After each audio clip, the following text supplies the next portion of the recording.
आज हम देखेंगे कि स्टार्टर डीसी मोटर में स्टार्टर की क्यों ज़रूरत पड़ती है। पॉइंट स्टार्टर की वर्किंग इस लेक्चर में हम देखेंगे। तो सबसे पहले स्टार्टर की ज़रूरत क्यों पड़ी वो हमको समझना है। तो जब हमारी मोटर रुकी हुई रहती है, हमारा आर्मेचर है वो घूमता नहीं है, तो यहाँ पर बैक ईएमएफ कितना होगा, ज़ीरो होगा। क्योंकि जब तक कि हमारे आर्मेचर मैग्नेटिक फील्ड में घूमेगा नहीं तब तक कि उसके अंदर ईएमएफ जनरेट होगा क्या, नहीं होगा। इसलिए बैक ईएमएफ क्या होता है हमारा, जीरो। और डीसी हमारे पास अगर हम देखेंगे बैक ईएमएफ बराबरी से Vt माइनस IA RA। अगर इस इक्वेशन से हम IA की वैल्यू निकालें तो IA बराबरी से क्या होगा, Vt minus EB upon RA। ठीक है, ये तो स्टार्टिंग में क्या होगा, एट स्टार्ट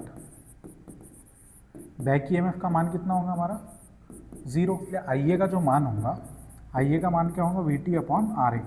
चूँकि जो RA की वैल्यू है बहुत कम रहती है, आर्मेचर का रजिस्टेंस हम क्या रखते हैं, बहुत कम रहता है। तो यहाँ से जो IA का वैल्यू है स्टार्टिंग के टाइम में बहुत ज़्यादा हो जाता है, करंट से लगभग 20 टाइम्स वो ज़्यादा हो जाती है, जो कि उसको जला देंगी, जो कि उसको क्या कर सकती है, जला सकती है मोटर को। इसीलिए इस करंट को लिमिट करने के लिए, जो स्टार्टिंग करंट है उसको लिमिट करने के लिए हम क्या लगाएंगे, स्टार्टर लगाएंगे। तो सिंपल सा है, क्यों स्टार्टर की ज़रूरत लगेगी, क्यों, क्योंकि स्टार्टिंग के टाइम में मोटर में बैक ईएमएफ का मान क्या होता है, जीरो होता है, जिसके कारण आर्मेचर करंट क्या होती है, बहुत हाई होती है। तो जिसके कारण अगर हमने डायरेक्टली मोटर को स्टार्ट कर दिया विदाउट स्टार्टर तो हमारी मोटर क्या हो सकती है, जल सकती है, क्योंकि स्टार्टिंग करंट का मान बहुत ज़्यादा होता है। तो ये सिंपल सा इसका फंडा है, इसीलिए आपको क्या लगाना है, स्टार्टर लगाना पड़ेगा। तो हम क्या करते हैं, नीचे RA के साथ में सीरीज़ में रेजिस्टेंस ऐड करते हैं। तो स्टार्टर कुछ नहीं करता है, RA के साथ में क्या लगा देंगे, सीरीज़ में रेजिस्टेंस लगा देंगे, जिससे नीचे वैल्यू बढ़ जाएंगी, जिससे IA की वैल्यू क्या हो जाएंगी, कम हो जाएंगी।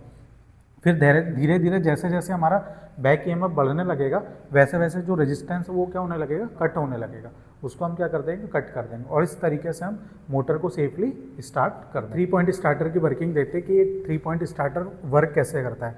तो ये जो 3 पॉइंट स्टार्टर है हम सिर्फ इसका यूज़ करते हैं शंट मोटर की स्टार्टिंग में, ठीक है, सीरीज़ के लिए ये यूज़ नहीं होता है। तो शंट मोटर है हमारी, ये हमारी आर्मेचर है, ये उसकी शंट फील्ड वाइंडिंग है, ठीक है। तो इसको 3 पॉइंट इसलिए बोल रहे हैं क्योंकि यहाँ पर 3 पॉइंट्स हमारे L, F, A। एक जो कनेक्ट करेंगे हम लाइन से कनेक्ट करेंगे L पॉइंट, F जो होगा हमारे फील्ड वाइंडिंग से कनेक्ट होता है, और A जो रहता है आर्मेचर से। तो ऐसे 3 पॉइंट होते हैं, इसलिए इसको हम कौन सा स्टार्टर बोलते हैं, 3 पॉइंट स्टार्टर। ये है हमारा सीरीज स्टार्टिंग रेजिस्टेंस, इसको क्या बोलेंगे, स्टार्टिंग रेजिस्टेंस, जो हमारे स्टार्टिंग के टाइम में हमारी मोटर के आर्मेचर के साथ क्या में लगा रहेगा, सीरीज में लगा रहेगा। ओवरलोड कॉइल, कौन सी कॉइल, ओवरलोड कॉइल। ये ओवरलोड जब हो जाएगा तो उससे सेव करेंगे हमारी मोटर को।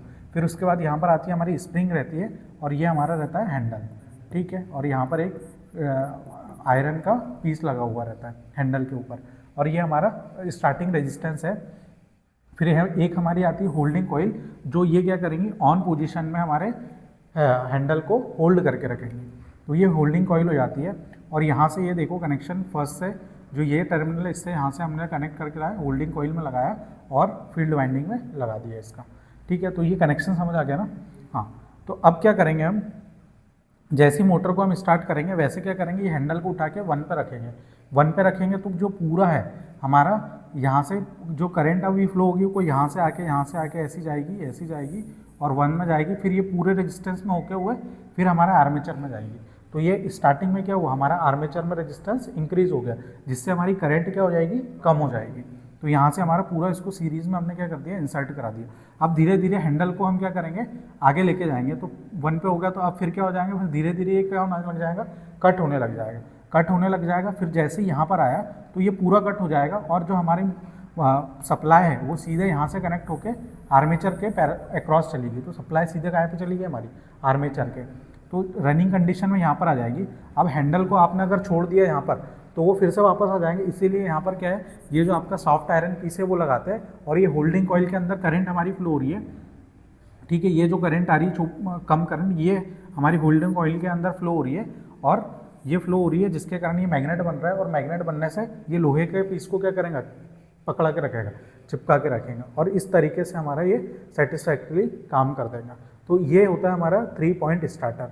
लेकिन इसका ड्रॉबैक क्या है, इसका मेन ड्रॉबैक ये है कि जैसे ही हमको अगर फील्ड वाइंडिंग में करंट कम करेंगे, जैसे हमको फील्ड कंट्रोल करना है, फील्ड कंट्रोल करने के टाइम में क्या होगा कि इसकी अगर करंट कम करेंगे तो होल्डिंग कॉइल में करंट क्या हो जाएगी, कम हो जाएगी, और इसकी मैग्नेटिक पावर जो है लोहे को खींच के रखने की क्षमता वो क्या हो जाएगी, कम हो जाएगी, जिससे हैंडल फिर से अपनी हैंडल छूट जाएंगे और ऑफ हो जाएंगी मोटर। इसीलिए हमने लेके आया 4 पॉइंट स्टार्टर। अभी ओवरलोड कॉइल का काम देखेंगे कैसे ये हमारे ओवरलोड की कंडीशन में मोटर को सेव करेंगे। देखो यहाँ पर एक हमारा प्लंजर लगा हुआ है, ये ओवरलोड रिले कॉन्टैक्ट है। यहाँ से हमने क्या किया, ये जो हमारी होल्डिंग कॉइल है उसको 2 पॉइंट निकाल के लेके आए और यहाँ पर एक हमारा लीवर कनेक्ट है और यहाँ पर एक आयरन पीस है, ठीक है। अब जैसे ही क्या होगा, ओवरलोड होगा, मतलब मोटर के ऊपर लोड बहुत ज़्यादा हो जाएगा, तो ये क्या करेंगी, करंट बहुत ज़्यादा खींचने लगेगी, तो सप्लाई से बहुत ज़्यादा करंट आएंगी, तो ये मैग्नेट क्या हो जाएंगी, बहुत ज़्यादा पावरफुल हो जाएगी और ये इसको क्या करेंगी, अपनी ओर खींच लेंगी। और जैसे ही अपनी ओर खींच लेंगी, ये दोनों ये क्या हो जाएंगे, शॉर्ट हो जाएंगे। और दोनों ही जब शॉर्ट हो जाएंगे तो ये भी मैग्नेट इसके अंदर जो हमारी ये मैग्नेट क्या हो जाएंगी, हमारी शॉर्ट हो जाएंगी। शॉर्ट हो जाएंगी तो इसके अंदर की करंट क्या हो जाएगी, जीरो हो जाएगी। करंट जीरो होने से ये जो प्लंजर है फिर से ये आयरन पीस को छोड़ देंगी और मोटर हमारी क्या हो जाएगी, ऑफ पोजिशन हो जाएगी। तो इस तरीके से ओवरलोड कॉइल हमारी काम करेंगे, ठीक है। तो ये ओवरलोड कॉइल का है। होल्डिंग कॉइल का है, होल्ड करके रखना। ओवरलोड कॉइल का काम क्या है, वो ओवरलोड की कंडीशन में उसको ऑफ कर देना, ठीक है। इतना से इसका काम।